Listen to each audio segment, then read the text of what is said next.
Hello विद्यार्थी मित्रांनो, ignite banking channel मध्ये आपल्या सगळ्यांचं स्वागत। मी मकरंद आंबटकर। आणि विद्यार्थी मित्रांनो, जसं तुम्ही बघितलंय की IBPS PO एक्झाम मध्ये काय चेंजेस आलेले आहे हे आपण मागच्या व्हिडिओच्या माध्यमातून बघितलं होतं। आणि आता ह्या व्हिडिओच्या माध्यमातून SBI PO ने आपल्या एक्झाम पॅटर्न मध्ये काय चेंजेस केलेले आहे, काय ऍडिशन केलं आहे, काय त्यांना सबट्रॅक्शन केलेलं आहे हे आपण बघून घेणार आहोत। व्हिडिओ शेवटपर्यंत नक्की बघा। आवडल्यास लाईक, शेअर, सबस्क्राईब करायला विसरायचं नाहीये आणि बेल आयकॉनला प्रेस करा गाईज, म्हणजे जेणेकरून तुमच्यापर्यंत जे काही आपल्या इग्नाइट बँकिंग चॅनलवर जे व्हिडिओ येत आहेत त्याचे नोटिफिकेशन तुमच्यापर्यंत पोहोचेल। तर सुरू करूया की एक्झॅक्ट जो चेंज पॅटर्न आहे, न्यू चेंज पॅटर्न आहे, तो काय चेंज पॅटर्न आहे SBI PO च्या एक्झाम मध्ये, तो आजच्या सेशनच्या माध्यमातून आपण जाणून घेऊ guys. So now see what is the new pattern change of SBI PO। Correct. आता बघा, प्रिलिम्स जी आहे, म्हणजे तुमच्या माहितीसाठी सांगतो, एक टेंटेटिव्ह जुलै ते ऑगस्टच्या दरम्यान होईल असा अंदाज आहे 2025 ला, ज्यामध्ये एकूण 100 क्वेश्चन्स गाईड, एकूण 100 मार्कासाठी, आणि त्यामध्ये वेळ असणार आहे 60 मिनिटाचा। ठीक आहे, म्हणजे 1 तासाचा वेळ असणार आहे। पण आता ह्यामध्ये त्यांनी काय केलं बघा, की तुम्हाला माहित असेल पहिले क्वांटिटेटिव्ह ऍप्टिट्यूड आणि रिझनिंगचे 35 क्वेश्चन होते। ठीक आहे, मग इकडले 5 क्वेश्चन काढले आणि इकडले 5 वजा करून त्यांनी इंग्लिशचे जे 30 क्वेश्चन होते तिथे 40 क्वेश्चन केले, म्हणजे इंग्लिशचं प्री मध्ये वेटेज त्यांनी वाढवलं।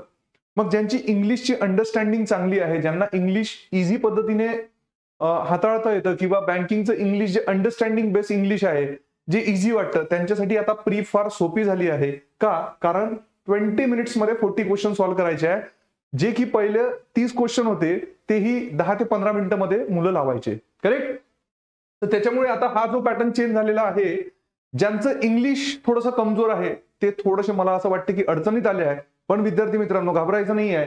आपल्याला आता इथे 30 म्हणजे 5-5 जर क्वेश्चन कमी झालेले आहे, म्हणजे आता इथे आपल्याला वाव असणार आहे। ठीक आहे, आणि थोडं इंग्लिशवर आपण जर काम केलं तर नक्कीच आपलं जे SBI PO प्रीचा जो कट ऑफ आहे तो काढायला आपल्याला इझी होणार आहे गाईज। ठीक आहे, तर हा इथे एक चेंजेस दिसतो आहे। ठीक आहे, त्याच्यानंतर प्रत्येक निगेटिव्ह क्वेश्चनसाठी, म्हणजे एखादा क्वेश्चन तुम्ही अटेम्प्ट केला आणि रॉंग झाला तर त्या क्वेश्चन मध्ये तुमचे 1 मार्क तर तो गेलाच गेला, सोबत 0.25 म्हणजे असे 1.25 मार्क डिडक्ट होणार आहे। ठीक आहे, अँड नो पेनल्टी फॉर ओमिशन्स, म्हणजे जर तुम्ही एखादा क्वेश्चन स्किप करत आहे तर स्किप केलेल्या क्वेश्चनला काही पेनल्टी बसणार नाही आहे, हे समजलं पाहिजे। Important, it is a qualifying exam.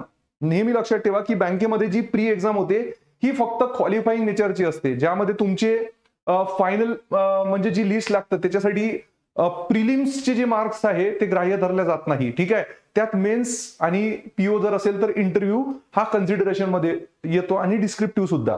ठीक आहे, तर marks not counted in the final merit, no sectional cut off but overall cut off applies. बघा, खूप महत्वाचं आहे।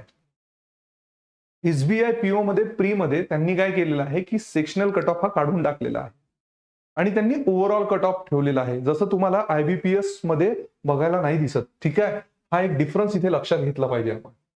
त्यानंतर बघा, आता मेन्सची जर गोष्ट केली मी, इथे सप्टेंबर 2025 ला मेन्स होणार आहे असं त्यांचं म्हणणं आहे। ठीक आहे, टेंटेटिव्ह दिलेला आहे, पण एक्सपेक्टेड धरून चला की ती सप्टेंबर मध्येच होईल आहे, कारण प्री झाल्यानंतर खूप लेट नाही होत बाकीच्या एक्झाम सारखं। बँकेचा एक्झाम शेड्यूल हा ठरलेला असतो आणि त्या ठरलेल्या वेळेतच ते म्हणजे एक्झाम्स कंडक्ट करत असतात। जसं आता तुम्ही बघा, इथे रिजनिंग आणि कम्प्युटर ऍप्टिट्यूड एक हा जो सेक्शन दिसतोय, ज्यामध्ये 40 question, 60 marks and 50 minutes. Correct.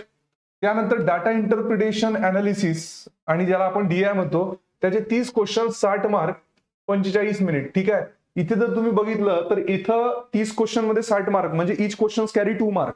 ठीक आहे, वेटेज जास्त आहे हे लक्षात घेतलं पाहिजे। इथं 1.5 मार्काचा एक क्वेश्चन होतोय। ठीक आहे, that is very important guys.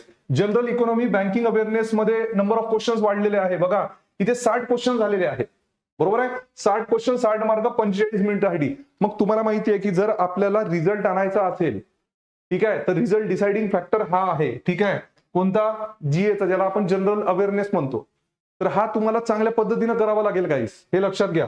English language 40 questions, 20 marks, इथे याचं थोडंसं इम्पॉर्टन्स कमी केलेलं आहे। जसं तिथे प्री मध्ये वाढवलं आहे, पण मेन्स मध्ये इथे याचं इम्पॉर्टन्स कमी केलेलं आहे असं म्हणायला हरकत नाही। ठीक आहे, मग एकदा की तुम्ही प्री काढली, बघा आता तसं पाहतो म्हटलं 40 क्वेश्चन जरी त्यांनी केले आहे, पण इकडे हेही समजलं पाहिजे की जे तुमचे नंबर ऑफ क्वेश्चन्स इकडे अटेम्प्ट होणार होते अंकगणित आणि बुद्धिमत्तेमध्ये प्री मध्ये, ते आता तुम्हाला 5-5 क्वेश्चन्स कमी अटेम्प्ट करायचे आहे, म्हणजे जेणेकरून तुम्हाला आता वाव आहे की तिथे अॅक्युरसीवर तुम्हाला भर देता येणार आहे।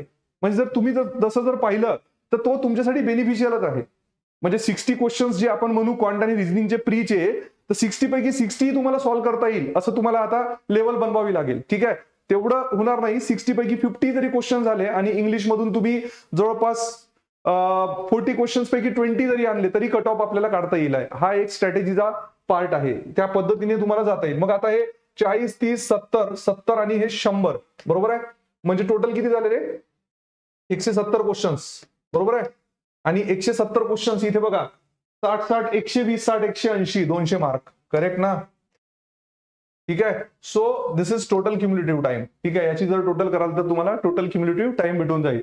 तर या पद्धतीने पॅटर्न आता थोडासा कुठेतरी चेंज होताना दिसतो. त्यानंतर लगेचच मेन्सची एक्झाम जशी झाली की त्या दिवशीच ठीक आहे थोड्या वेळाने डिस्क्रिप्टिव्ह टेस्ट असते 30 मिनिट्सची, जी 50 मार्काची आहे. असा टोटल तुमचा 250 मार्काचा पेपर असतो आणि त्यात तुमचा 200 मार्क मेन्सचे आणि 50 मार्क जे इंटरव्ह्यूचे डिस्क्रिप्टिव्ह टेस्टचे जे दिसत आहे ठीक आहे 50 मार्क्स. तर हे टोटल मार्क्स मिळून तुमचा एक फायनल तुमचं हे बनतं. ठीक आहे. डिस्क्रिप्टिव्ह टेस्ट मध्ये आता बघा न्यूमन फॉर्मॅट म्हटलेला आहे इथे. ठीक आहे, ज्यामध्ये emails, report, situation analysis, precise writing, moving beyond traditional letter plus essay. पहिले जसं तुम्हाला लेटर आणि एसेस लिहावं लागत होता, म्हणजे डिस्क्रिप्टिव्ह म्हणजे टाईप करावा लागत होता कीबोर्डवर. तर आता त्यांनी थोडंसं चेंज केलं आहे की इथे ईमेल, रिपोर्ट, सिच्युएशन अनालिसिस आणि प्रिसाइज रायटिंग वर तुम्हाला भर दिलेला आहे. हा चेंजेस एसबीआय पीओने केला. मला वाटतं मागच्या वर्षीपासूनच हा चेंजेस झालेला आहे. ठीक आहे. त्याच्यानंतर sectional cut of implemented. Each section has a minimum qualifying score. जसं तुम्ही बघितलं की प्री मध्ये नव्हतं, पण मेन्स मध्ये त्यांनी काय केलेलं आहे, सेक्शनल कट ऑफ इम्प्लिमेंट केलाय प्रत्येक सेक्शनला. ठीक आहे, हॅज मिनिमम क्वालिफाईंग स्कोर, म्हणजे तिथे मिनिमम जो काही ठरलेला असेल तो स्कोर तुम्हाला तिथे आणावा लागेल गाईस. ठीक आहे. त्यानंतर negative marking 0.25 marks per incorrect answer. No penalty for unattempted question. Unattempted question साठी पेनल्टी नसणार आहे, हे लक्षात घेतलं पाहिजे. त्यानंतर बघा पोस्ट मेन्स झाल्यानंतर psychometric test plus group exercise plus interview हा सुद्धा पार्ट त्यांनी एक ऍड केलेला आहे. सायकोमेट्रिक टेस्ट, ग्रुप एक्झरसाइज तुम्हाला तिथे सिच्युएशनल बेस दिला जाईल. त्यानंतर टोटल वेटेज बघा आता 50 mark psychometric non scored qualifier plus GD plus P आहे, same as like previous year म्हटलेलं आहे. म्हणजे मागच्या वर्षी जसं झालं त्या पद्धतीनेच या वर्षी सुद्धा हे होणार आहे, हे लक्षात घेतलं पाहिजे आपण. ठीक आहे. त्यानंतर की चेंजेस, म्हणजे पुन्हा एक रिकॅप बघून घेऊ आपण. की चेंजेस काय केले की इंग्लिशचे क्वेश्चन इन्क्रीज 30 मधून 40 इन्क्रीज झाले आणि हे 35 मधून 30 रिड्यूस झाले क्वांट रिझनिंगचे. ठीक आहे. त्यानंतर जनरल अवेअरनेस सेक्शन इन्क्रीज बघा 60 क्वेश्चन मार्क्स. अर्लियर 50 क्वेश्चन असायचे जे मेन्सचे जे जनरल अवेअरनेसचे क्वेश्चन होते. जसं मी तुम्हाला मगाची म्हटलं की 50 क्वेश्चन ठीक आहे पहिले होते, आता 60 क्वेश्चन झाले. Descriptive pattern revamp changes. ठीक आहे. रिवॅम्प म्हणजे काय changes, more diverse formats, email आणि रिपोर्टची ऍडिशन केली आहे. त्यानंतर sectional cut off now enforce alongside overall cut off for mains exam guys. ठीक आहे, हे लक्षात घेतलं पाहिजे. त्यानंतर बघा हा मगाशी जसं मी पॅटर्न तुम्हाला समजावून सांगितलंय की this is prelims 100 marks, this is mains 250, 50 descriptive त्यातले आणि 50 हे फायनल सायकोमेट्रिक टेस्ट मिळून. तर त्यामध्ये बघा 170 क्वेश्चन 200 मार्कासाठी. ठीक आहे. Psychometric GD plus interview same format as 2024. जी increase new descriptive format sectional cut off. ठीक आहे, एक टॅब्युलेटेड फॉर्म मध्ये घेतलंय. ठीक आहे. Preparation tips.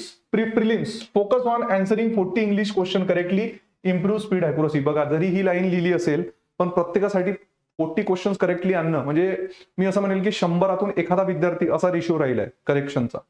ठीक आहे. प्रत्येकाला पॉसिबल नाही आहे, तर त्याच्यामुळे 40 क्वेश्चन्स पैकी जवळपास तुम्ही 30 क्वेश्चन्स ट्राय करा. 30 ते 35 क्वेश्चन्स डेफिनेटली तुमचा रिझल्ट येईल. कारण तुम्ही इंग्लिशवर एवढी जर कमांड आणत आहे तर अंकगणित आणि बुद्धिमत्ता म्हणजे क्वांटिटेटिव्ह ऍप्टिट्यूड आणि रिझनिंगवर तुम्हाला ते नक्कीच होईल आहे. Mains don't neglect GA, it's now a full 60 marks section. बघा तुम्हाला जसं म्हटलं की result deciding factor is general awareness and this is very important guys. 60 questions आहे एसबीआय पीओ मध्ये. म्हणजे तुम्हाला आता हे लक्षात घ्यायचं आहे की हा पार्ट आपल्याला खूप चांगल्या पद्धतीने करायचा आहे जर आपल्याला रिझल्ट आणायचा असेल तर. ठीक आहे. डिस्क्रिप्टिव्हची प्रॅक्टिस करावं लागेल. Email, report, situation analysis and precise writing, not just essays and letter. आता फक्त एसे आणि लेटर नाही राहिल्या, सोबत सोबत तुम्हाला हा वाला पार्ट प्रॉपर पद्धतीने करावा लागेल. जे चेंजेस त्यांनी आणलेले आहे. ठीक आहे. Sectional cut off ensure minimum scoring is section, overall high score along won't suffice. ठीक आहे. Mock test include sectional analysis, full length test and new descriptive format. So thank you very much guys. Hope so जे काही point discuss केले हे नक्कीच तुम्ही लक्षात ठेवून त्या पद्धतीने प्रिपरेशन करावं. ठीक आहे. आणि बाकी इग्नाइट बँकिंग जे चॅनल आहे आपलं त्याला तुम्ही सबस्क्राईब करून ठेवा, म्हणजे जेणेकरून, आणि सबस्क्राईब ऑल करा, म्हणजे जेणेकरून जेवढे काही व्हिडिओज या चॅनलवर पडेल ते तुमच्यापर्यंत येईल आणि तुम्हाला प्रिपरेशन मध्ये मदत होईल आहे. तर चला पुन्हा एकदा भेटूया नवीन व्हिडिओसह. तोपर्यंत तुम्ही तुमची काळजी घ्या. Thank you very much and have a nice day guys.